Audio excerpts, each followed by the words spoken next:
mustard. Spoiler alert. In this video, I am going to be discussing at length how I did on Who Wants to Be a Millionaire. If you have not yet seen my run, but you want to see my run without the surprise being ruined, do that now. I'm just gonna give you like a few seconds here where you can pause the video and go do that. Okay, so let's start from the very beginning. Back in 1999, my family, along with pretty much every single other family in the United States of America, watched religiously Who Wants to Be a Millionaire. Now, at the time, I was only 9 years old, so while I wasn't particularly good at the show, I didn't know the answers to pretty much any of the questions, I still loved it. I loved the suspense of it, I loved watching ordinary people win extraordinary amounts of money, and more than anything, I loved the fact that, unlike other game shows where you're competing against other people, on Who Wants to Be a Millionaire, the only person or thing or entity that you're competing against is yourself. And so I kept watching it, I kept loving it, and I turned into the quasi-trivia buff that I am today. So last August, when I caught wind that they were going to be bringing Who Wants to Be a Millionaire back into primetime for a 2-week 10th anniversary special, I was super duper excited. I watched it pretty religiously, and at the end of every episode they said, "We're looking for contestants for the daytime version, details online." And so I went online for more details and discovered that their application process was a video application process. Now, I don't know if you know this about me, but I make videos for a living. So, just a couple hours before the deadline, I made a video. And I guess they liked it because they got back to me, I got to take an online test, then I passed the online test, and I got a phone call asking if I wanted to be on the show. To which I promptly responded yes, and then fainted. At this point, I had 2 weeks to cram my brain as full as I possibly could of ridiculously random trivia knowledge. I did this primarily by reading book after book after book after book after book after book after book. I also spend quite a bit of time watching documentaries, and perhaps most interestingly, I asked you guys to submit random trivia facts via Twitter and YouTube comments. So after 2 weeks of intense preparation, on October 14th, 2009, I flew to New York City. I had arranged to stay with my good friends Ray William Johnson and the Will of DC. Upon arriving in New York, took a cab to their apartment and pretty much went to bed really early. Because the next morning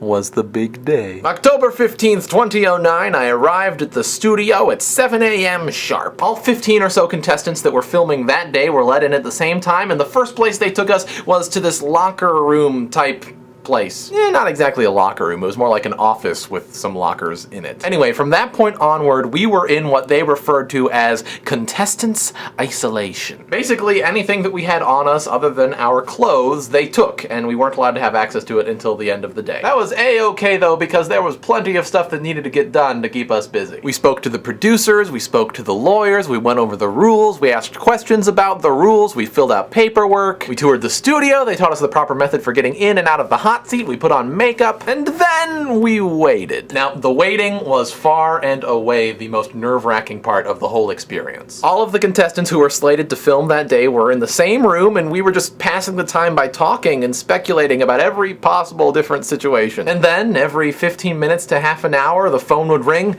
everyone would get quiet, our millionaire liaison would pick it up, say, "Okay, and then point to one of us and say, "You, come with me." At which point that person would go down and film their episode. Now, it was really weird whenever the phone would ring because your immediate reaction was just, "Don't be me, don't be me, don't be me." And then you stop and think for a second and you just be like, "Wait a minute, why am I even here in the first place?" So you want to play, but you're just really nervous about going down there and playing. Now, I was actually one of the last contestants to film my day, so I went through this very nerve-wracking experience multiple times. Then finally, when he turns to me and says, "Come with me," you just sort of go, okay. But maybe the weirdest thing about all of these emotions is that as soon as you leave the room with the other contestants, you're just like, okay, I think I'm ready. So they led me down the hallway, through the corridors, over the river, through the woods, into the studio, where I waited backstage for the contestants ahead of me to finish up, and then it was my turn. Now, the whole time I was backstage, I just sort of repeated to myself, "Dan, play conservatively, win as much as you're gonna win, and then walk away." But when you get in that hot seat, and I'm sure some of you have probably heard people say this before,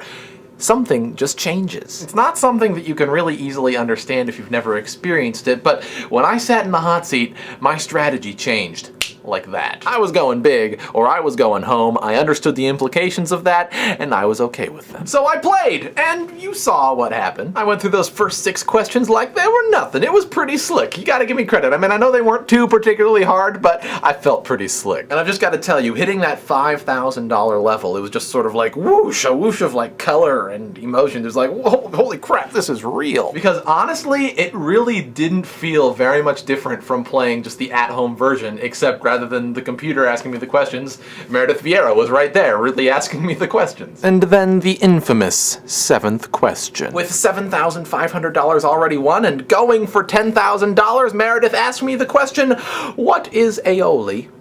And I didn't know. Now, I did have a hunch. Before the options even came up, I was just thinking mustard. I don't know why, I just was. Then, when mustard was one of the options, it was sort of like, maybe that's the answer. But my gut feeling wasn't anywhere near strong enough, so I opted to ask the expert. Renee Seiler didn't know for sure either, but for whatever reason, also had the hunch mustard. At this point in my own head, I was about 60% confident in mustard. As I watched the seconds ticking down in front of me, I very seriously considered using the double dip lifeline. Ultimately, however, I wanted to save my lifelines. I wanted to go big or go home, and I rationalized with myself, even if I get it wrong, I'll still have $5,000. So I knew I was taking a risk, but I went for it. I said, B, mustard, final answer, and then Meredith said, oh, I'm so sorry, it was mayonnaise. So I didn't do as well as you guys thought I would, and I didn't do as well as I thought I would. And at first I was pretty mad at myself. I would always say, why didn't I use the double dip? But I've had 3 months to chew on it, and really, honestly, I'm being serious, I'm okay with how I did. I mean, it took me a while to get to the point where I could eat mayonnaise or mustard again, but it really wasn't about the money for me. I'm 19 years old, I have this great thing going for me on YouTube, I've already started my career, and I know I'm going to be fine financially in the long run. So while it might have been crazy awesome to get crazy rich instantly on this game show, I can find other ways to sustain myself. More important than how much money I won was having an experience, having a new story that I'll be able to talk about and tell people for the rest of my life. While the check that they're going to be sending me soon, I hope, is only worth $5,000, the experience of being on Who Wants to Be a Millionaire was priceless. Now, before I went on the show, they sent me a questionnaire to fill out, and one of the questions was, what would you do with the money if you won? How would $1 million change your life? And most of the things that I said were fairly typical. I said I'd get a car, I said I'd get an apartment, I said that I would invest. But there's one thing I wrote that I believe just as strongly today as I did the day that I wrote it, and I want to share that with you. We're lucky to live in a society where we can even have game shows, and whenever one comes across a windfall of wealth, I think that there's an obligation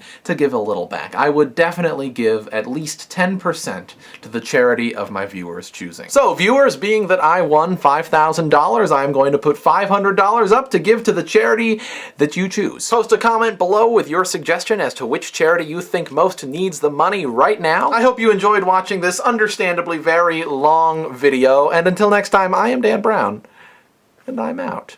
If you like what you just saw, if Dan put you in a state of awe, subscribe to him and click the orange button. It really means something. If you do that, that'd be really cool.